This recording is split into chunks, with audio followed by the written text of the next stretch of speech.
61, well, it's degrees, 24 minutes. 24 minutes. And we need to convert this to radians. Now the problem with this is now I don't have a decimal, but I can make it a decimal very easy. It's 61 degrees, and then now remember that the 24, bless you, the 24 minutes is really 24 over 60, right? So now if I want to, what I could do is just say 24 divided by 60, and that gives me the decimal approximation, which is 0.4. Does that make sense, what I did there? So I'm just going to tack that on and say 0.4. That's what that, whoops, that's what that represents, okay? So it's 61.4 degrees. Now I just convert that. Again, we put 180 degrees on the bottom, pi radians on the top.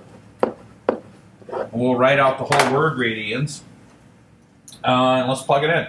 So if I say 61.4 times pi divided by 180, hit enter, I get 1.07 roughly.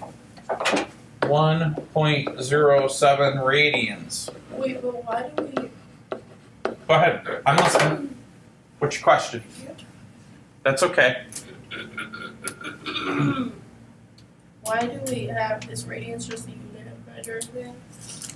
Yeah, it's, remember that radians, remember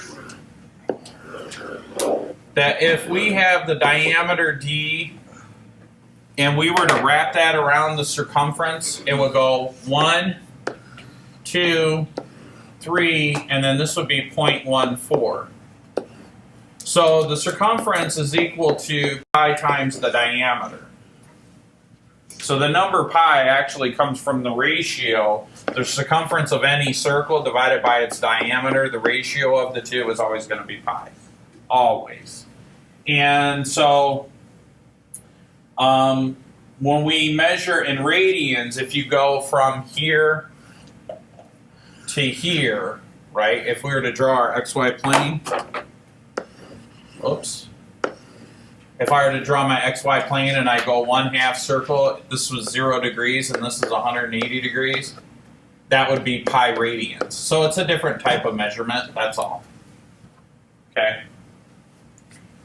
So when I guess one thing that I tell people is that when you see pi, that's radians. Whenever there's something in pi, make sure your calculator's in radian mode, all that stuff.